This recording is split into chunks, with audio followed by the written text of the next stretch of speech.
Hi, everyone, and thank you for joining us. My name is Einat Ben-Moshe, and I will host this panel. I spent most of the past years scouting for retail startups and working with them on their solution, and I'm excited to be here. We have collected great panelists from different aspects of the retail tech world to share with us what they're seeing happening and expecting to see in 2022. Let's start with a quick introduction of our panelists. Or we'll start with you. Sure. Thank you, Einat, and thanks for having me. So my name is Hameiri. I'm based here in Tel Aviv. I'm a global director of tech innovation at Procter & Gamble. In general, I'm in charge of scouting and assessing startups all over the world and connecting them with our global business units. Hi, everyone. It's a pleasure to be here. I'm Shpak, technology lead for the retail and manufacturing industry in Israel. Hello, everyone. My name is Tamir, and I'm the VP EMEA and APAC for Bright Data. We at Bright Data help both retailers and as well as retail tech startups collect web data and put it into their processes. Thank you all for joining us. Shaked, we'll start with you. You're working with many retailers. What would you say is the most critical technology you see them investing in today and expect to see them in the next year? I would say that the magic word is data. Most of our clients collect a lot of data in different types from many sources. They invest a lot in consolidating all of these sources into a single centric data platform in order to avoid data silos. Then the challenge is to create meaningful and actionable insights by identifying behavioral patterns within the data, isolating what matters most, stitching it together, and identifying trends. We indeed see our clients do some amazing things with their data, and I will happily share it with you, share some examples in the next questions. But for this question, I have 3 key points. 1, you don't have to invent the wheel. In Microsoft Cloud for Retail, you can find many industry solutions that were already deployed by some of the biggest retailers in the world. If you are looking for a certain technological solution, probably one of our clients had already deployed, and I highly recommend you to examine it. The second key point is around the level of required skill set. Microsoft Azure democratizes data and AI.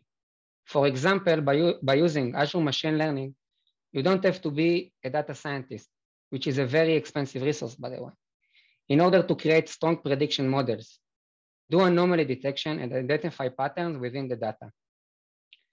With Azure Cognitive Services, you can use services like video analyzer, sentiment analysis, text-to-speech, speech-to-text, and much more, and it is very easy to use and deploy. It reduces the level of required skill set, and it also reduces the data project's time to market significantly.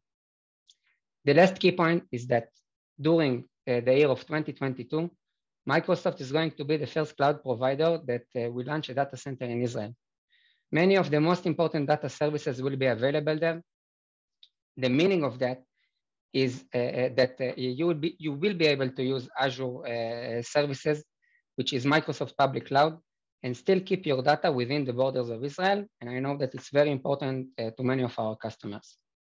I can speak a lot about data, but in this point, I will give it to you back, Anna. Thank you, Shaked. As someone who worked for a retailer, we definitely don't want to invent the wheel if we don't need to do that. So thank you for sharing us what are some of the products we can use. Tamir, with data being such a critical issue, can you share with us what are some of the key data points retailers need to rely on to succeed and some of the key sources and ways to obtain them? Absolutely. So obviously as a retailer or a retail tech, there's always the internal sources of data that you can get from your own business. And there are many. I'm not going to talk about them. I'm more going to talk about how you could go out and collect web data and use that in order to make better decisions. And we at Bright Data, we work with a lot of the world's largest retailers, as well as the some of the big retail tech companies.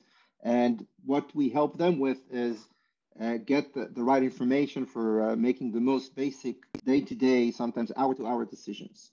So what are those decisions? What are those data points? First, it's the understanding of your product pricing. I mean, understanding if you're selling a product, how is it priced across a lot of the other websites that you might be competing with. And there could be differences by country, even in a certain marketplace, there could be different players offering it in different currencies, and it's all important for your understanding. The other one is obviously understanding for a lot of keywords that are very important for your business, where you are marked. So if you are a retailer, you want to understand whether people are looking, if you're selling, for example, groceries, with people put in all the different keywords that are relevant to groceries, would they come to your website? Would they come to your competitor website? How is that changing all the time? Then obviously you want to understand availability, because when you determine your own product strategy, you want to understand what pricing your competitors are offering, but also whether they are able to deliver it right now, and whether they are able to deliver it exactly in the same geographical location of your different consumers if you're operating globally. So there's a lot of different things that you can understand. Maybe one last point I could just touch on is also the understanding of how different customers that come to different websites, what are the right assortments or the right products that they would see. So if you are a marketplace, or even if you're just a big e-commerce website, you would like not only to understand what products to offer and at what prices, but also at what assortment, what place on the website. And if a certain website positions a product up or down, that's also very interesting to know.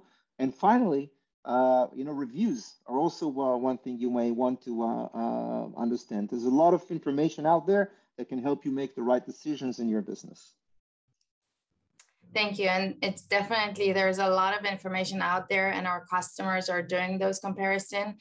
And it's very challenging as a retailer to do that on thousands of products that are continuously changing. So that's definitely a challenge that it's good that there's solutions for that.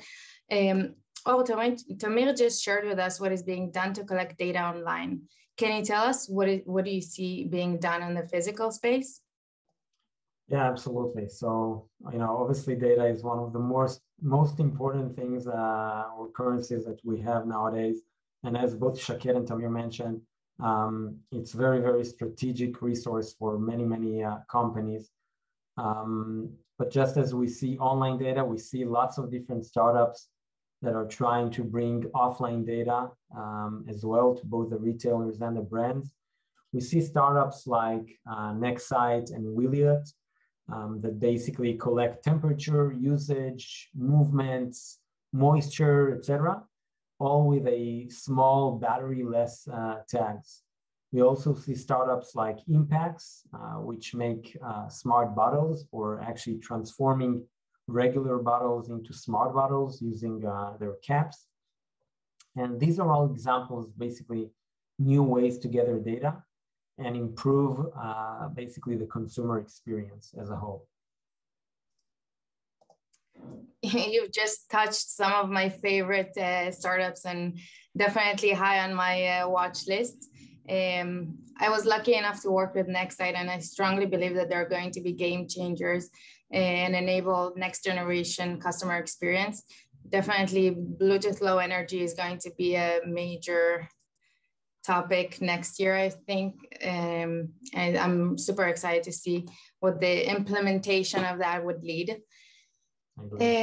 So we cannot talk about trends and not mention artificial intelligence and machine learning, which were already brought up in some of the answers before.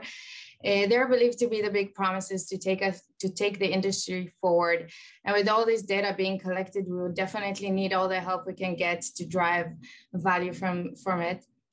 Tamir, back to you. What do you think will make AI and ML solutions successful?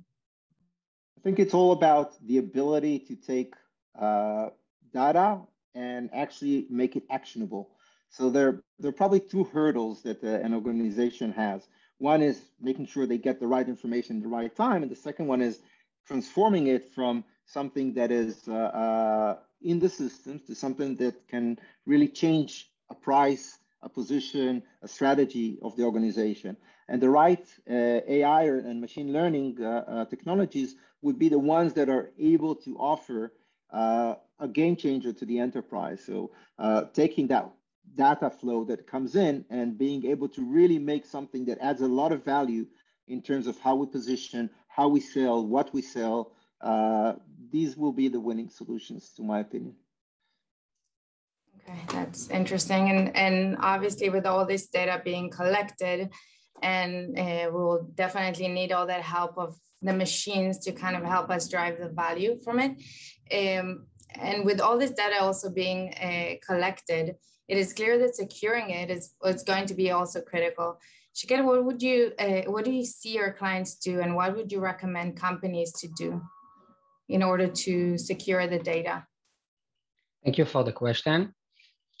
We see our retail invest a huge amount of effort in cybersecurity, and I don't see that it is going to change soon.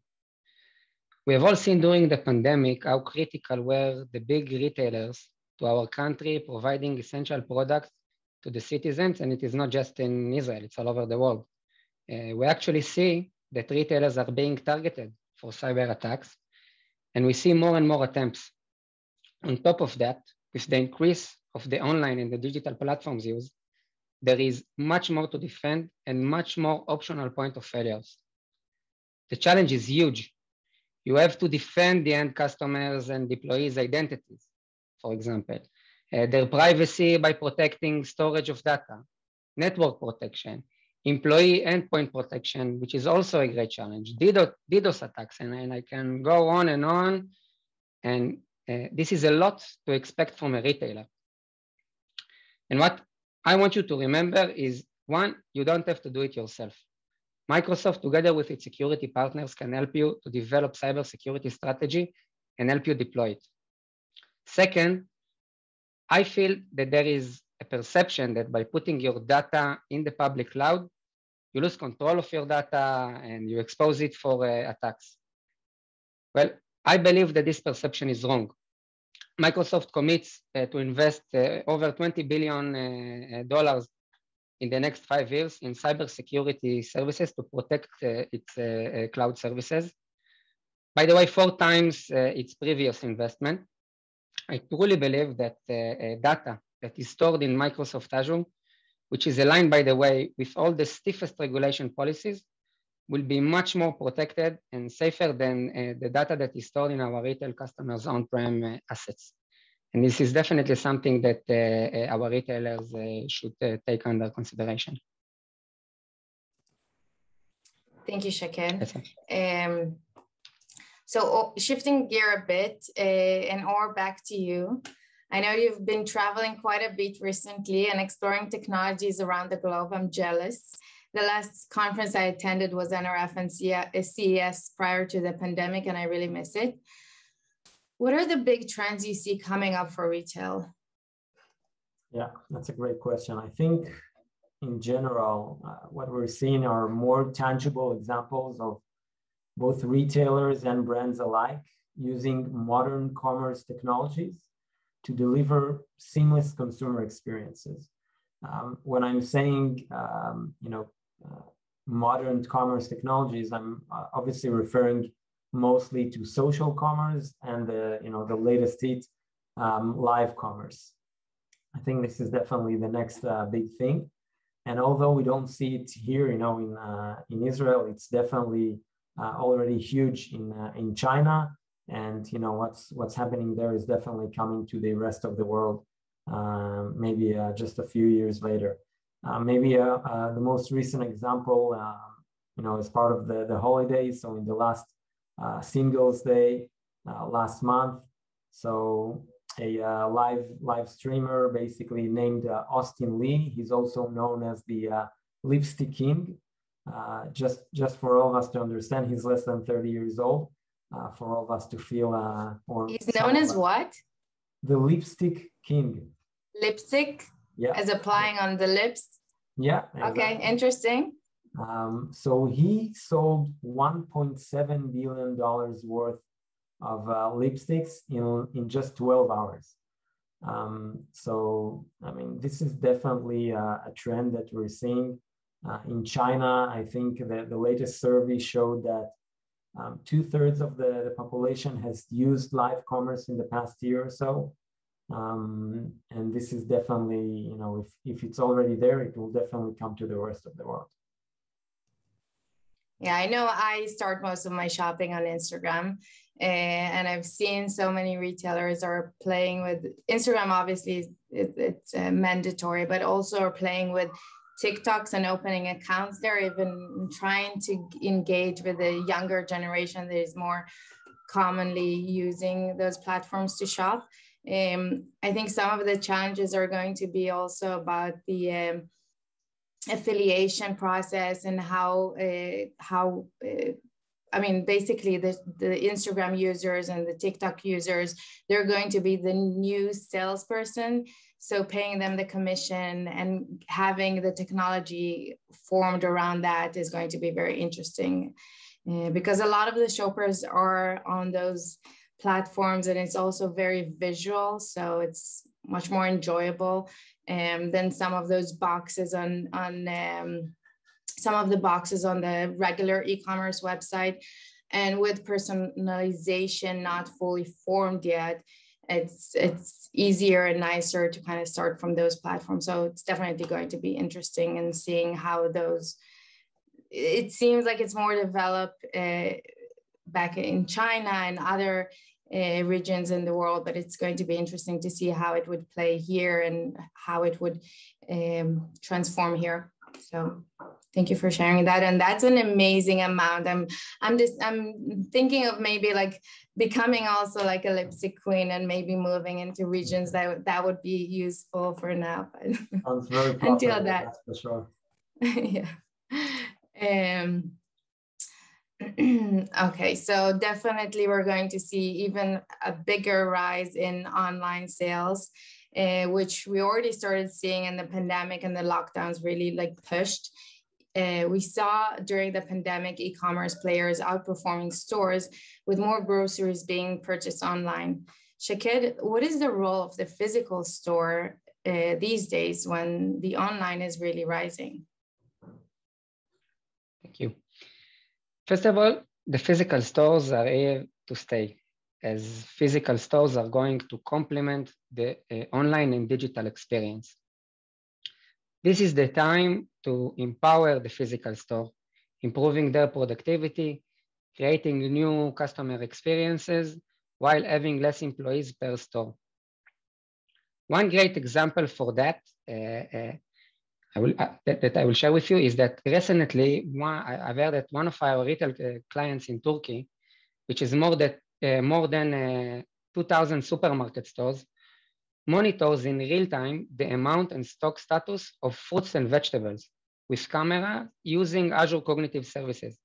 The client can actually detect changes in the level of refreshment of fruits and vegetables and act accordingly.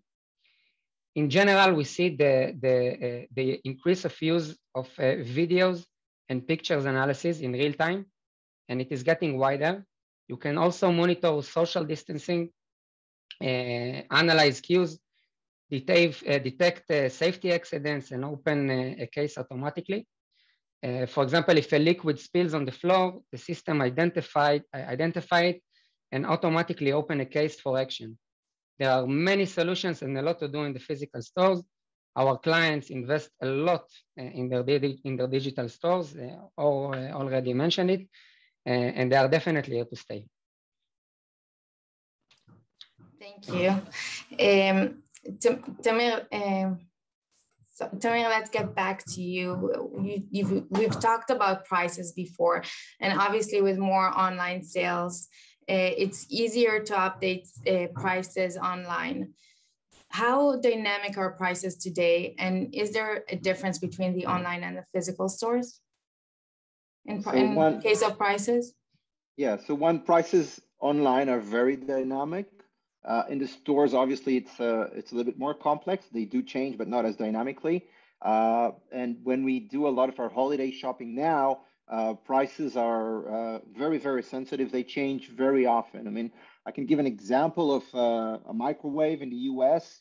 Over 24 hours, Amazon changed its price 8 times, Best Buy 4 times, just to give an understanding of just one product over one 24-hour window. Okay, as a retailer, it immediately makes me think about those salesperson in the shop. They would need to tag all the prices. That's insane. Obviously, that could not happen in the physical stores and the way we do things today. Okay, so the answer to price changes is something that really depends on the channel. Obviously, on online channels, things change much more often than on offline, but with some goods like fresh goods, even in the online shops, prices do change sometimes more than once a day. And now with the ability of retailers to really understand how much stock there is of fresh goods around, they do change even in the physical shops more than once a day sometime, or at least once a day. And obviously with other things that other products, what we see online, it's a change that happens a few times a day. As an example, I could talk about a microwave product in the US where Amazon has actually changed the price 8 times over a 24-hour window, and Best Buy 4 times over the same 24 hours window. And we see that more obviously with high-selling, high-moving products and with the less important ones. I see the next episode of Kuparashit being the salesperson, like constantly coming and changing all the price marks in the store and doing that continuously throughout the day with 8 changes a day. That's insane, but obviously possible on online shops and critical for retailers to keep continuous watch on that. But in the physical world, price tags need to update into different technologies in order for that continuous price change to be supported. Just let me add here, a lot of the physical shops are also moving to digital presentation of the prices. So it's very easy for the shop administrator to decide that a product price has changed. The actual tag on the product shelf changes. Obviously, if the shop also delivers online, that price would also change online, and that's very easy to manage. In the more traditional, maybe less sophisticated shops, obviously it's more of a challenge, as you've mentioned. Yeah. Well, a challenge that it would need to be addressed. Shaked, let's get back to you. The pandemic brought new challenges for supply chain as well. And it seems like they're not over yet. I was recently in New York, and many of the restaurants did not have some of the drinks because they were just not delivered. Best Buy shelves were half empty. Can you give us a few examples of solutions that can help optimizing supply chain process? Definitely. The pandemic had exposed our clients, retail clients, supply chain to new, I would say, speed and cost challenges. Now they need to be redesigned for agility and transparency to be able to monitor in real time the supply chain, anticipate bottlenecks and work on avoiding them. Solutions that would be needed for those new supply chain practices are set around supply chain transparency, visibility, enabled by blockchain technology, for example, AI for demand forecasting, and supplier and asset management. The complexity creates a lot of bottlenecks that need to be avoided. For example, one of our biggest retailers in the United States identified that they have around 5 to 10% waste due to the way that the packages are being organized in their trucks for shipment. And I'm talking about hundreds of trucks a day. With one of our partners, they developed a model that recommends them how to organize the packages within the truck in order to avoid waste as much as possible. There are many examples in order to avoid bottlenecks, like even predictive maintenance for refrigerators and different kind of automations. Our customers always look for ways to improve their supply chain, and they do some amazing things, and there are great solutions for that. Thank you, Shpak. Is there anything about the holiday season that you've seen with supply chains? We believe that if you want to optimize supply chain, it's not just for the peak season. If you have strong supply chain processes and you avoid and you create the right infrastructure in general, then you can handle a peak season. Use of cloud is also provide you the flexibility of getting more computing resources and turn them off after using it. But for me, they need to be with strong supply chain processes for the entire year. Year-round. Yes, so it's not just for the peak season. Okay, thank you. And last question, we have some startups in the audience. This one is for you. What advice can you give startups in the audience that are reaching out to an organization like your own when they reach out? Sure. Well, there are a lot of different tips and advices, but I think if I need to think of one is to make sure that your product or your solution is something that the corporate or the potential client looks at it as a must-have versus a nice-to-have. I can share from our own methodologies the way we work. So whenever a business unit approaches us and asks for our, by us I mean the innovation team, for our help, we first of all want to make sure that they look at it as a must-have versus a nice-to-have. And so we ask that this request comes directly from the VP of the business unit. There are many other tips, but I think if I need to choose one, this would be the first and foremost. That would help us them make sure that the product, their solution is really critical for the organization, and also that they're not wasting their time and reaching out to an organization that is not really going to continue the conversation and put their money where the mouth is. Okay. Thank you all, and thank you, Shpak and Tamir. We ran out of time, and the topics that were brought up here are going to challenge us in 2022, but they're not really new. They have been with us over the past years, and it seems like they're starting to find form and continue deployment stages. There's so much more to talk about what is being done and the challenges that we're going to face in going into implementation phases, but we ran out of time. If there's any question for any of us, or you want to continue the conversation, feel free to reach us on LinkedIn. Hope you enjoyed this panel, and thank you so much for joining us. Enjoy the rest of your day. Thank you. Thank you. Thank you. Pleasure. Thank you.